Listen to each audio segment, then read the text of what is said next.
Hello दोस्तों, नमस्कार। मैं गौरव यादव आप लोगों का हार्दिक स्वागत अभिनंदन वंदन करता हूं अपने channel red climax study math में। ठीक है, आज हम लोग इतिहास में बौद्ध धर्म पढ़ेंगे। ठीक है, और क्लास की शुरुआत हम लोग चंद लाइनों से करते हैं। सुनिएगा, आप लोगों को ज़रूर मोटिवेट करेगा। लिखा है, कितना भी समेट लो हाथों से फिसलता ज़रूर है, ये वक्त है जनाब बदलता ज़रूर है। ठीक है, कितना भी समेट लो हाथों से फिसलता ज़रूर है, ये वक्त है जनाब बदलता ज़रूर है। तो मेरे प्यारे विद्यार्थियों, अगर आप लोग सच्ची लगन ईमानदारी से मेहनत करेंगे, ठीक है, तो मेहनत आपके रंग जरूर लाएगी। ठीक है, बिल्कुल घबराना नहीं है, बिल्कुल सकारात्मक सोच के साथ पढ़ते जाना है। ठीक है, कुछ लोग घबरा जाते हैं, संघर्ष है ना, संघर्ष से घबरा जाते हैं। अच्छा ये बताइए, अगर संघर्ष जीवन में ना हो, सारी चीज़ें जैसे आप इच्छा करें और सारी चीज़ें आपको मिल जाएं, पता है पहले तो आप बहुत खुश हो जाओगे, बाद में ज़िंदगी जीने का मज़ा नहीं आएगा, है ना। तो भागने में तभी मज़ा तभी अच्छा लगता है जब आपके पीछे आग हो। ठीक है, तो आप आग के साथ भागेंगे तो बहुत अच्छा लगेगा। ठीक है, तो आग के साथ भागना सीखो, समय के साथ चलना सीखो। ठीक है, और समय के साथ अगर आप लोग चलोगे, ठीक है, तो समय कभी भी आपको जो है निराश नहीं करेगा। चलो एक छोटी सी कहानी सुना देते हैं, क्योंकि हमारा सब्जेक्ट हिस्ट्री है। ठीक है, तो कहानी सुना देते हैं छोटी सी। क्या हुआ, एक बार समय और एक इंसान दोनों ईश्वर के पास पहुँचे। जब भगवान के यहाँ पहुँचे, ईश्वर ने पूछा तो इंसान ने शिकायत करी समय की। कहा, महाराज हमने बहुत मेहनत किया, ठीक है, बहुत काम किया, बहुत संघर्ष किया अपने जीवन में, लेकिन कभी भी समय ने मेरा साथ नहीं दिया। समय को आरोपित कर दिया, है ना, समय को दोषी बना दिया। तो ईश्वर ने समय से पूछा, ये बताइए, इसने पूरी मेहनत किया, है ना, बहुत संघर्ष किया, तुमने इसका साथ क्यों नहीं दिया। तो समय ने कहा, वाकई इन्होंने बहुत मेहनत किया, लेकिन क्या हुआ, जब इनको मेहनत करना चाहिए था मेरे साथ इन्होंने मेहनत नहीं किया। जब मैं आगे बढ़ जाता था तभी मेहनत करते थे, मतलब जब काम निकल जाता था तभी मेहनत करते थे। तो उससे प्यारे बच्चों कोई फ़ायदा नहीं है ना। वही है, का वर्षा तब कीड़े सुखाने, समय चूक उनका बरसाने, है ना, कि जब फसल आपकी सूख जाए, बहुत अच्छी बारिश हो, पूरा खेत भर जाए ना, क्या फ़ायदा है। ठीक है, खेत में दाना आप बो दीजिए, बीज आप बो दीजिए, पक्षी चुन लें, तब आप उसको 24 आवर्स रखाएं, है ना, उसकी रखवाली करें, क्या फ़ायदा है। ठीक है, ढंग से पढ़ाई करिए, बिल्कुल मोटिवेट रहिए, घबराइए नहीं, बिल्कुल सिलेक्शन होगा, जोरदार होगा। ठीक है, देखिएगा, बौद्ध धर्म आज हम लोग पढ़ेंगे। तो इसके पहले हम लोगों ने जैन धर्म पढ़ा, और मैंने आप लोगों को बताया था वैदिक। इसके पहले सबसे पहले हमने इधर जो है सिंधु घाटी सभ्यता पढ़ा। सिंधु घाटी सभ्यता को हड़प्पा सभ्यता भी कहा जाता है। क्यों कहा जाता है इसको आप लोग बताएंगे, ठीक है ना, इसको आप लोग बताएंगे। सिंधु घाटी सभ्यता को हड़प्पा सभ्यता क्यों कहा जाता है, क्योंकि भाई सिंधु घाटी सभ्यता का पहला नगर जो खोजा गया हड़प्पा, है ना, बहुत सारी चीज़ें, ज़्यादा से ज़्यादा चीज़ें जो प्राप्त हुई हड़प्पा से, इसलिए हड़प्पा सभ्यता भी कहा जाता है। ठीक है, इसके बाद हम लोगों ने वैदिक सभ्यता पढ़ा। अब वैदिक सभ्यता में हम लोगों ने पढ़ा भाई वर्ण विभाजन हो गया, है ना, ब्राह्मण हो गया, क्षत्रिय हो गया, वैश्य हो गया, शूद्र हो गया। ठीक है, तो वैदिक सभ्यता में हम लोगों ने सीखा कि वैदिक सभ्यता की जो मेन भाषा थी संस्कृत थी, मुख्य भाषा संस्कृत थी। उसमें जो है कुछ जातियां थीं, जैसे जो ब्राह्मण थे उन्हीं को ही योग माना जाता था, सर्वोपरि माना जाता था। ठीक है, और इसके बाद जो क्षत्रिय थे, क्षत्रियों का एक काम था केवल खा पी लें, है ना, और जहाँ लड़ने वाला काम हो उसको करें। ठीक है, वैश्य का काम क्या था, वैश्य का भी जीवन एक प्रकार से सुखमय था कुछ, है ना, क्योंकि व्यापार वगैरह करते थे। लेकिन जो चौथा कैटेगरी था शूद्र को पढ़ने की छूट नहीं थी, उनके लिए पढ़ाई वर्जित थी। ठीक है, और उनके किसी प्रकार की स्वतंत्रता प्राप्त नहीं थी, उनको यहाँ तक कि अभिव्यक्ति की जो है स्वतंत्रता प्राप्त नहीं थी कि उनके मन में कुछ आवे, कुछ बोल दें, है ना, और ना तो उन्हें उपासना करने की स्वतंत्रता थी। ठीक है, आप लोगों को पता है कि इतना ज़्यादा ब्राह्मणवाद फैल गया। ठीक है, इतना ज़्यादा फैल गया कि जिसकी एक सीमा पार हो गई। ठीक है, तराई तराई हो गया। तो शूद्र लोगों का अगर आपकी परछाई पड़ जाती किसी मंदिर पर, है ना, कहीं परछाई पड़ जाते तो कोड़े खाने पड़ते आपको, ठीक है। तो बहुत सारे तंग हो गए, ठीक है, सभी लोग बहुत तंग हो गए। तो उसी समय जो है 2 राजकुमार निकले, एक जैन धर्म के महावीर स्वामी, आप लोगों ने पूरा पढ़ा, आज हम लोग बौद्ध धर्म पढ़ेंगे, ठीक है। तो इन लोगों ने क्या किया, इन लोगों ने इन्हीं निम्न वर्गों को भी एक प्रकार से स्वतंत्रता प्राप्त करने की कोशिश करी, उनका उत्थान करने की, उनको ऊपर उठाने की, समाज में उनको एक सम्मानित स्थान दिलाने का एक प्रयास किया, ठीक है, और सफल भी हुए, ठीक है। तो जैन धर्म क्या हुआ, जैन धर्म अपने देश में ही विकसित रहा, लेकिन अपने देश में ही चलता रहा, ठीक है। इसका प्रचार प्रसार बहुत ज़्यादा नहीं हो पाया, इसका क्षेत्र थोड़ा सीमित रह गया। लेकिन जो बौद्ध धर्म है ना, इसमें बहुत सारे उस समय के जो राजा महाराजा, बहुत बड़े बड़े लोग जुड़े, बहुत बड़ी बड़ी हस्तियाँ जुड़ी, जैसा कि विदेश में, देश विदेश में फैला हुआ धर्म है, ठीक है। अगर बात किया जाए तो वर्तमान में पूरे विश्व का 6वां सबसे बड़ा धर्म है, ठीक है। जितने अनुयायी, इसके जो अनुयायी हैं, अगर अनुयायी के आंकड़े से देखा जाए तो बौद्ध धर्म जो है विश्व का 6वां सबसे बड़ा धर्म है, ठीक है। तो चलिए पढ़ते हैं इसके बारे में, बौद्ध धर्म पढ़ेंगे, चलिए ठीक है, देखते हैं। बौद्ध धर्म के संस्थापक गौतम बुद्ध जी हैं। पहला क्वेश्चन पूछा जाए, बौद्ध धर्म के संस्थापक कौन हैं, बौद्ध धर्म के संस्थापक कौन है, तो आप बताएंगे गौतम बुद्ध जी हैं, ठीक है, जिन्हें महात्मा बुद्ध भी कहा जाता है। क्या कहा जाता है, महात्मा बुद्ध भी कहा जाता है। इनके बचपन का नाम सिद्धार्थ था, इनके बचपन का क्या नाम था, सिद्धार्थ था, ठीक है। गौतम बुद्ध के अब हम लोग संक्षिप्त परिचय की बात करते हैं। तो अगर मैं गौतम बुद्ध जी के संक्षिप्त परिचय की बात करूं तो गौतम बुद्ध जी का जन्म लुम्बिनी ग्राम में हुआ था। लुम्बिनी ग्राम कहाँ है, कपिलवस्तु में। ये कपिलवस्तु कहाँ है प्यारे बच्चों, नेपाल में है। कहाँ पर है, नेपाल में है। अगर मैं इनके जन्म वर्ष की बात करूं, कब पैदा हुए थे तो 563 ईसा पूर्व में गौतम बुद्ध साहब का जन्म हुआ था, ठीक है। और इनके जो पिता थे शुद्धोधन थे। कौन थे, शुद्धोधन थे। अब पूछा जाता है शुद्धोधन के क्या थे, तो शुद्धोधन जो है शाक्य गणराज्य के, है ना, प्रधान थे। शाक्य गणराज्य के क्या थे, प्रधान थे। अब अगर बात किया जाए इनकी माता कौन थी, ठीक है, तो इनकी माता का नाम महामाया था। लेकिन इनके जन्म के 7वें दिन ही इनकी माता का निधन हो जाता है, देवासन हो जाता है, ठीक है। तो इनका पालन पोषण एक प्रकार से इनकी सौतेली माँ गौतमी ने किया है। गौतमी कौन थी, गौतमी इनके माता जी के चाचा की लड़की थी, है ना। जो गौतम बुद्ध जी की माँ थी महामाया, इनके चाचा की लड़की थी गौतमी। एक प्रकार से क्या हुई, गौतम बुद्ध साहब की मौसी हुई, है ना।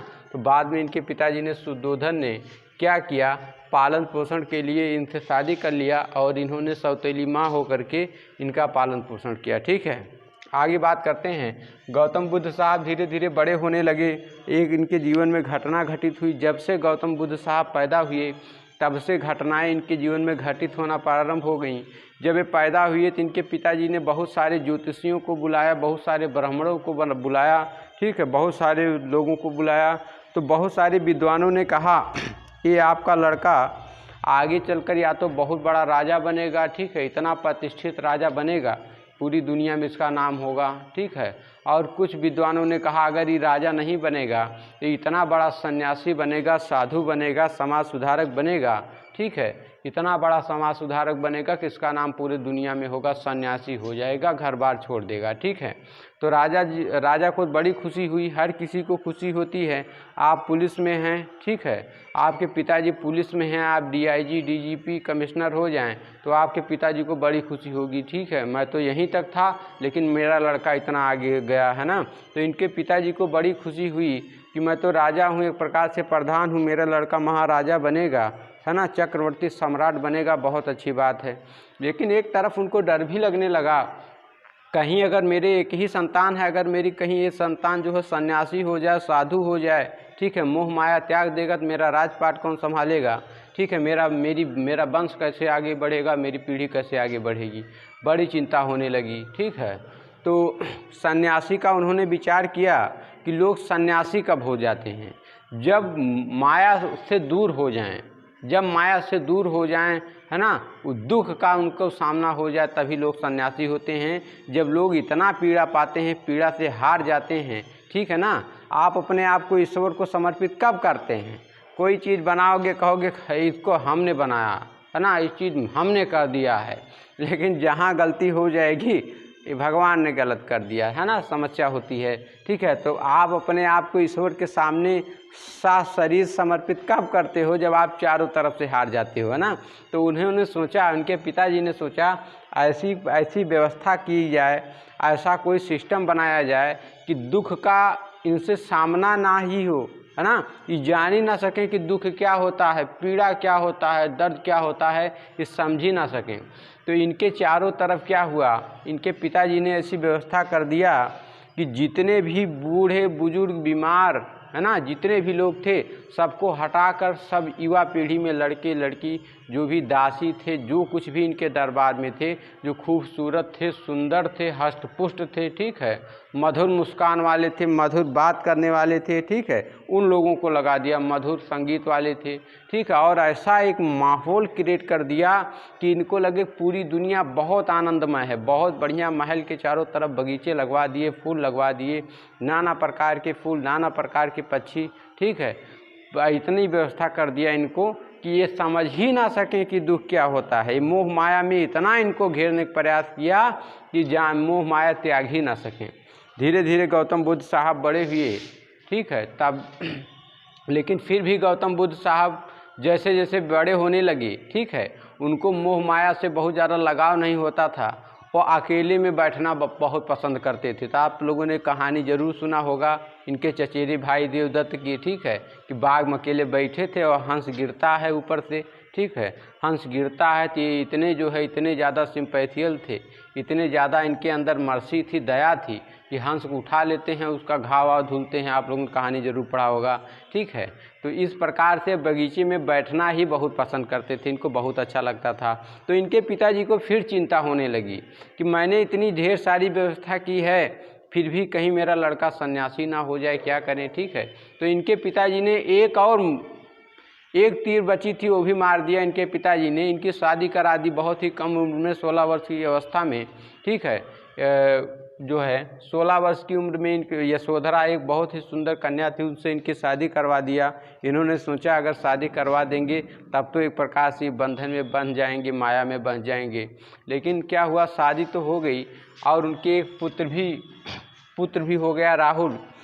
और हमेशा वो प्रयास करते थे गौतम बुद्ध साहब कि हम घर से बाहर निकलें, घर से बाहर की दुनिया देखें, है ना, लेकिन इनको अनुमति नहीं थी, ठीक है। तो इनका एक सारथी था, बहुत बार पूछा गया है कि इनके सारथी का क्या नाम था, चन्ना, बहुत इम्पोर्टेंट है, इनके सारथी का नाम चन्ना था।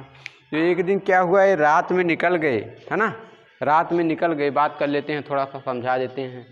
क्यों समझा रहा हूँ, इसको मत मानिएगा सर बकवास कर रहे हैं, है ना।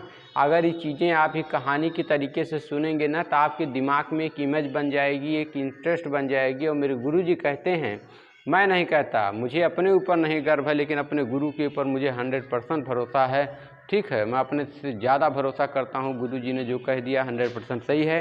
गुरुजी कहते हैं इंटरेस्टिंग इन योर सेंस, ठीक है। जब किसी चीज़ में आपकी इंटरेस्ट हो जाएगी, इच्छा जागृत हो जाएगी, तो चीज़ें धीरे धीरे अपने आप आपके अंदर आने लगेंगी। और गुरुजी ये भी कहते हैं बर्निंग डिजायर इनवाइट सक्सेस, तीव्र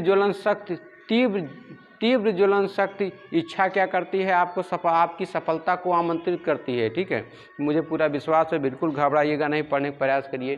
तो क्या हुआ, एक दिन इन्होंने अपने सारथी चन्ना से, ठीक है, कहा कि मैं बाहर की दुनिया देखना चाहता हूँ, मैं इतने से ऊब गया हूँ, ठीक है। तो रात में क्या हुआ, रात में निकलते हैं, ठीक है, और देखते हैं जैसे जा रहे थे इन्होंने देखा जो है एक व्यक्ति बहुत कराह रहा, बहुत दर्द है, बहुत चिल्ला रहा था, ठीक है। तो इन्होंने पूछा ये क्या है, तो चन्ना ने बताया कि इसको पीड़ा हो रही है, ठीक है, पीड़ा है। तो इन्होंने वहाँ पर पहली बार पीड़ा दर्द का एहसास किया कि दर्द भी होता है आदमी को, ठीक है। और आगे बढ़े, और आगे जब बढ़े तो इन्होंने देखा कि एक व्यक्ति झुककर जा रहा था, झुका हुआ था, ठीक है, और जा रहा था। इन्होंने कहा इस व्यक्ति को क्या हो गया, इसके बाल पक गए हैं, ठीक है, झुके हुए जा रहा है। तो उन्होंने बताया कि आगे चल के महाराज ऐसे हर किसी को होना है, हर कोई बूढ़ा हो जाएगा, हर कोई झुककर चलना पड़ेगा, डंडा लेकर चलना पड़ेगा, ठीक है। गौतम बुद्ध साहब का हृदय धीरे धीरे बैठने लगा। और आगे बढ़ते हैं, ठीक है, जब और आगे बढ़ते हैं देखते हैं कुछ लोग जो है उनको, एक आदमी को जो है चिट्ठी पर लेकर जा रहे थे। तो उन्होंने पूछा ये क्या है, तो कहते हैं कि आदमी क्या होता है यहाँ पृथ्वी पर आता है, काम करता है, बहुत दिनों तक काम करता है, बूढ़ा हो जाता है और जब दुख और पीड़ा को नहीं झेल पाता है तो एक दिन क्या होता है, उसकी मृत्यु हो जाती है, वो मर जाता है और उसको ले जाकर इस तरीके से जला देते हैं, दफना देते हैं। इस तरीके से समझाया। इस घटना को सुनने के बाद उन्होंने कहा क्या मैं भी मर जाऊंगा? कहा हाँ भाई, आप भी इंसान हैं, आप भी मर जाएंगे। ठीक है, उनको बहुत अधिक दुख होता है गौतम बुद्ध साहब को। तो उन्होंने क्या किया, और आगे बढ़ते हैं तो देखते हैं एक आदमी जा रहा था। ठीक है, उसके चेहरे पर बहुत तेज था, बहुत शांत दिख रहा था, बहुत उसका चेहरा बहुत तेजमय था। ठीक है, और बहुत जो अच्छा लग रहा उनको, उसका जब चेहरा देखा गौतम बुद्ध साहब ने तो इनके मन में जो गलानियाँ थीं वो गलानियाँ थोड़ा सा हटीं। तो इन्होंने कहा इस व्यक्ति को देखने पर जो मेरा हृदय बैठ रहा था, मुझे एक प्रकार से खुशी मिली। ये बताइए ये व्यक्ति कौन है? तो कहा कि बूढ़ा है लेकिन झुककर नहीं चल रहा है। तो उनके सारथी ने बताया कि सन्यासी है महाराज, इसको मोह माया से कोई मतलब नहीं है, इन्होंने अपने आप को, अपना तन मन धन सब कुछ ईश्वर को समर्पित कर दिया है। ठीक है, तो इस प्रकार से इनको किसी भी दुख की बात नहीं है। ठीक, तो गौतम बुद्ध साहब ने वही मन बना लिया कि अब मुझे क्या हो जाना है, सन्यासी हो जाना है। ठीक है, आगे चल के सन्यासी हो गए। ठीक है, तो इतनी कहानी आप लोगों ने सुन लिया, ये सब पेपर में नहीं आएगा। ठीक है, एक इंटरेस्ट बनाने के लिए आपको बता दिए। अब पेपर में क्या चीज़ें आएंगी उस पर बात करते हैं। ठीक है, तो आपने पढ़ा इनके पुत्र का नाम क्या था, राहुल था, इनके सारथी का नाम क्या था, चन्ना था। अब आगे मैं अगर पॉइंट पर बात करूं, गौतम बुद्ध जी ने 29 वर्ष की आयु में, कितने वर्ष की आयु में, 29 वर्ष की आयु में गृह त्याग कर दिया। क्या किया? गृह त्याग किया, जिसे बौद्ध धर्म में महाभिनिष्क्रमण कहा जाता है। बहुत बार क्वेश्चन बना हुआ है, गौतम बुद्ध जी के गृह त्याग की घटना को क्या कहा जाता है? तो महाभिनिष्क्रमण कहा जाता है। बौद्ध परंपरा में गौतम बुद्ध साहब की गृह त्याग की घटना को क्या कहा गया है?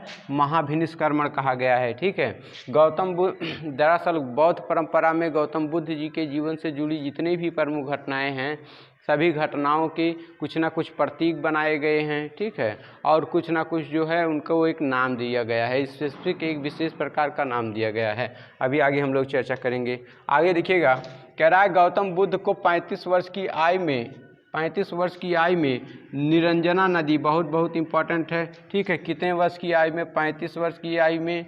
ठीक है, निरंजना नदी, जिसको आप फाल्गु नदी भी कहा जाता है। ठीक है, जिससे आप फाल्गु नदी भी कहा जाता है, कहाँ है? बिहार में है, के किनारे एक पीपल पेड़, किसके नीचे?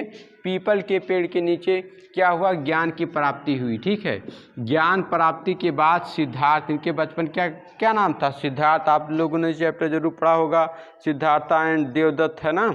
तो इनके बचपन का नाम जो सिद्धार्थ था, सिद्धार्थ से बुद्ध कहलाए। क्या कहलाए? बुद्ध का मतलब ज्ञानवान कहलाए। ज्ञान प्राप्ति के बाद इनको, सिद्धार्थ को जो है क्या कहा गया? गौतम बुद्ध साहब को बुद्ध कह दिया गया। ठीक है, आगे कह रहा है बौद्ध ग्रंथों में इनके ज्ञान प्राप्ति को निर्वाण कहा गया है। ठीक है, अभी आप लोगों ने पढ़ा कि गृह त्याग की घटना को क्या कहा गया? महाभिनिष्क्रमण कहा गया। और जब इनको ज्ञान की प्राप्ति हो गई तो ज्ञान प्राप्ति को कौन सा नाम दे दिया गया? निर्वाण का नाम दे दिया गया। ठीक है, आगे कह रहा है वाराणसी के निकट सारनाथ में, बहुत ही इम्पॉर्टेंट क्वेश्चन है, वाराणसी के निकट सारनाथ में महात्मा बुद्ध ने पहला उपदेश दिया। ठीक है, यहाँ तक बहुत ही बेहतर क्वेश्चन, बहुत बार पूछा गया है। सारनाथ में इन्होंने क्या दिया? पहला उपदेश दिया। कहाँ? अगर सारनाथ ऑप्शन में ना हो क्या होगा? वाराणसी। वाराणसी के निकट सारनाथ में गौतम बुद्ध जी ने अपना पहला उपदेश दिया। और ये भी पूछा जाता है किस भाषा में दिया? प्रकृत भाषा में, पाली भाषा में। ठीक है, जैन धर्म के महावीर स्वामी ने, अगर महावीर स्वामी का आए तो वहाँ पर आप लोग प्रकृत भाषा बोलिएगा। ठीक है, प्राकृत बोलिएगा, अर्धमागधी बोलिएगा। ठीक है, और जैसे ही बुद्ध साहब का आता है तो आप लोग पाली बोलेंगे। ठीक है, चलिए आगे देखते हैं। पाली भाषा में, और सबसे पहले इन्होंने 5 ब्राह्मणों को उपदेश दिया था। गौतम बुद्ध साहब ने सबसे पहले अपना उपदेश किनको दिया था? 5 ब्राह्मणों को दिया था, है ना। अच्छा बताइए, महावीर स्वामी ने सबसे पहले उपदेश किसको दिया था? सबसे पहला उनका शिष्य कौन बना था? उनका दामाद था। दामाद का क्या नाम था? आप लोग बताइए। जमाली, है ना। जमाई राजा, उनका जमाई राजा कौन था? जमाली था। ठीक है, चलो आगे देखते हैं। आगे कह रहा है जो बौद्ध परंपरा में धर्म चक्र प्रवर्तन, क्या आप लोगों ने 3 घटना पढ़ी और तीनों को बिल्कुल दिमाग में बैठा लीजिए। पहली घटना गिरि त्याग की घटना को क्या कहा गया?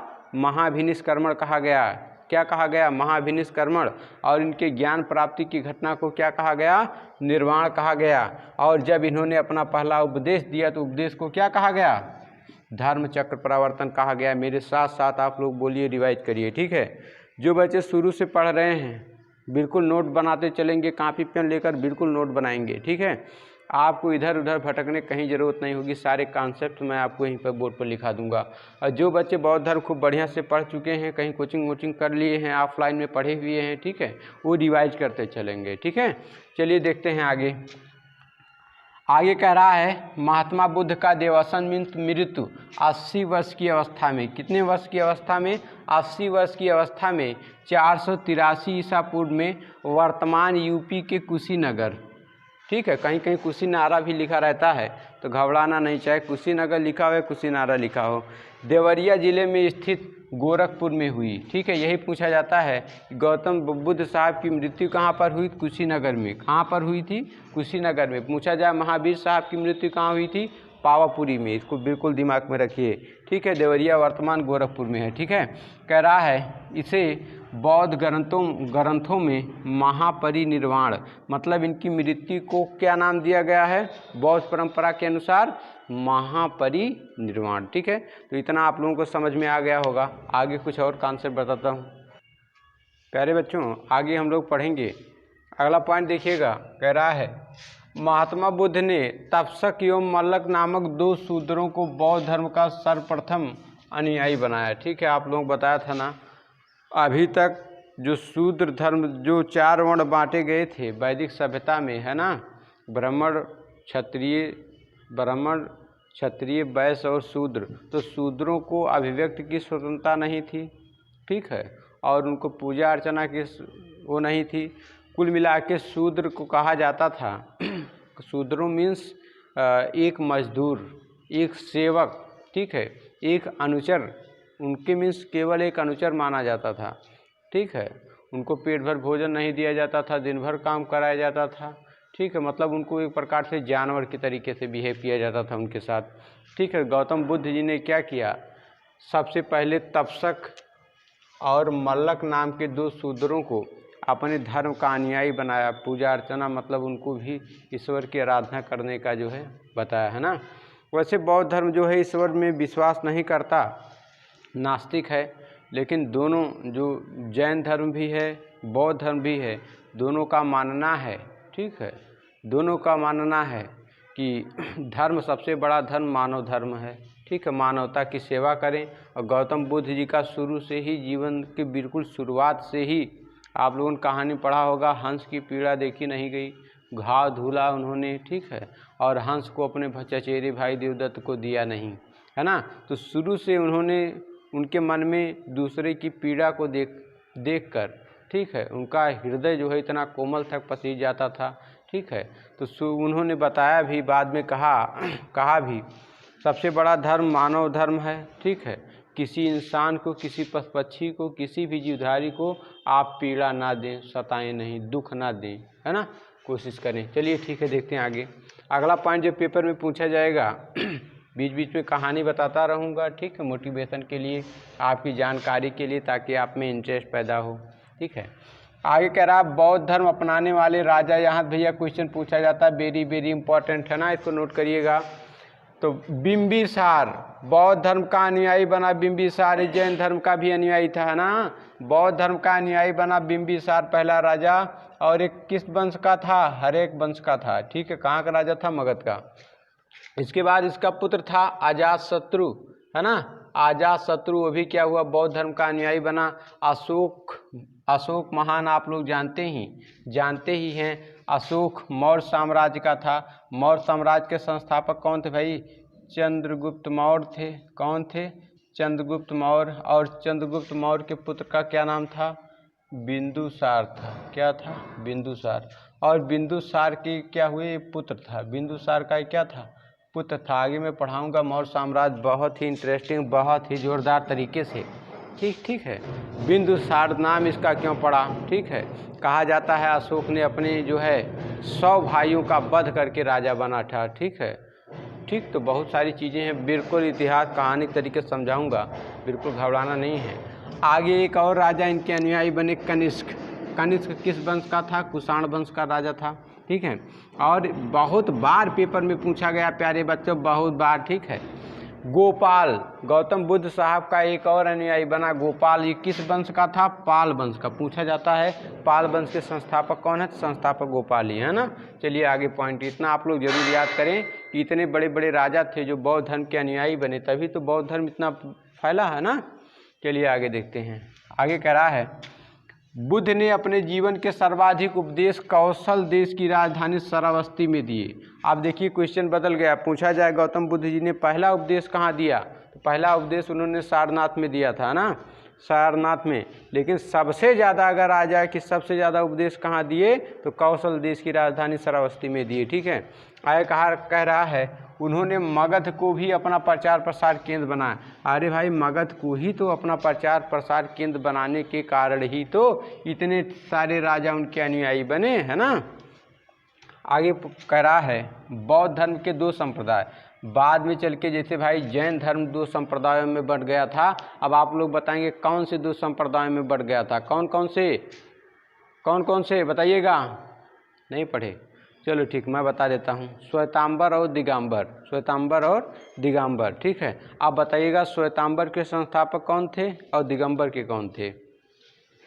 तो श्वेतांबर के कौन थे? स्थूलभद्र थे, है ना। दिगंबर के जो है स्थूलभद्र थे और उसके भद्रबाहु, दिगंबर के भद्रबाहु थे और श्वेतांबर के कौन थे? स्थूलभद्र, ठीक है। आगे देखते हैं। आगे कह रहा है, तो उसी प्रकार से आगे चलकर जो है बौद्ध धर्म के भी 2 संप्रदाय हो गए। पहला हीनयान और दूसरा महायान। हीनयान क्या था? कोई संप्रदाय क्यों टूटता है? जब मत नहीं मिलता है, जब उसके अनुयायियों के शिष्यों का मत नहीं मिलता है तो वहीं पे बिखर जाता है। तो बौद्ध धर्म आगे चल के टूटा 2 संप्रदायों में, हीनयान और महायान। हीनयान का मतलब क्या? ऐसे लोग, इनके कुछ अनुयायी कह रहे थे, जब समय बीतता चला लोगों ने कहा कि अब इसमें कुछ संशोधन किया जाए गौतम बुद्ध साहब के जाने के बाद, कि धर्म में अब कुछ नई नई चीज़ों को जोड़ा जाए, तो कुछ लोगों ने विरोध किया, है ना। कहा नहीं, जो गौतम बुद्ध साहब कहकर चले गए हैं, ठीक है, जो उनका ग्रंथ है उसी के अनुसार उसमें कोई चेंज नहीं करना चाहिए, ठीक है। कुछ लोगों ने कहा नहीं भाई, समय के अनुसार बदलना पड़ता है, प्रकृति का नेम है बदलना, है ना। तो कुछ लोग बदल गए, जो लोग बदल गए वो लोग महायान कह बुलाए, है ना। उनको माया समझिए आ गई, वो परिवर्तन का समर्थन किए, है ना। और कुछ लोग परिवर्तन का विरोध किए। तो जो लोग परिवर्तन का विरोध किए वो हीनयान कहलाए, और जो लोग परिवर्तन का सपोर्ट किए वो लोग महायान कहलाए, ठीक है। बाद में चल के 6वीं 7वीं शताब्दी में या एक और संप्रदाय में टूट जाता है, ब्रजयान हो जाता है। यह बौद्ध धर्म के लोग तंत्र मंत्र पर भी विश्वास करने लगते हैं, ठीक है। लेकिन ये नहीं पूछा जाता है, वैसे ध्यान में रखिएगा कि तीसरा इनका बौद्ध धर्म का एक और संप्रदाय था, ब्रजयान, है ना। आगे देखिए, अगला पॉइंट कह रहा है, महायान के संस्थापक नागार्जुन थे। बहुत इंपॉर्टेंट है, नागार्जुना थे, ठीक है। और नागार्जुना से एक और क्वेश्चन पूछा जाता है कि शून्यवाद के प्रतिपादक कौन है, तो आप बताएंगे नागार्जुन है, ठीक है। अब आगे आपसे क्वेश्चन पूछा जाता है बौद्ध धर्म के त्रिरत्न, वहाँ पर भी आप लोगों ने जैन धर्म में भी त्रिरत्न पढ़ा हुआ था, ठीक है। और यहाँ भी आप लोग पढ़ेंगे त्रिरत्न, बुद्ध, धम्म और संघ।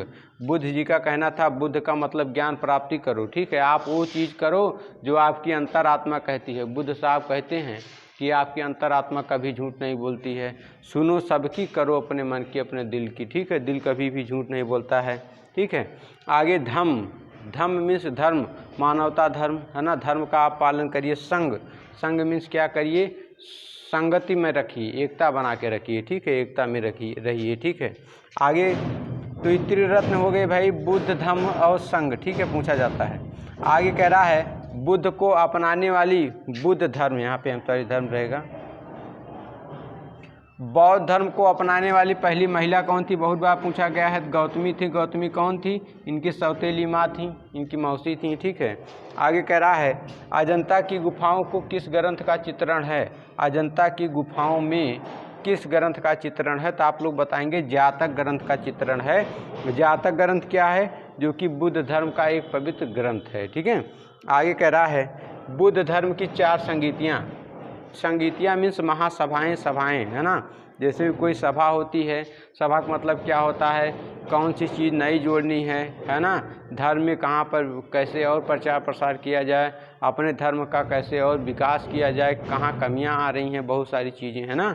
तो उसी को संगीतियाँ कहते हैं। बौद्ध धर्म की भाषा में संगीतियाँ कहते हैं महासभा को।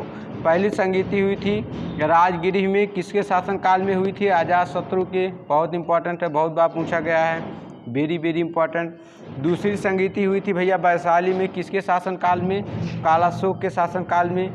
तीसरी संगीति हुई थी पाटलिपुत्र में, किसके शासनकाल में? अशोक के। और चौथी बौद्ध संगीति हुई थी कश्मीर में, किसके शासनकाल में? कश्मीर में।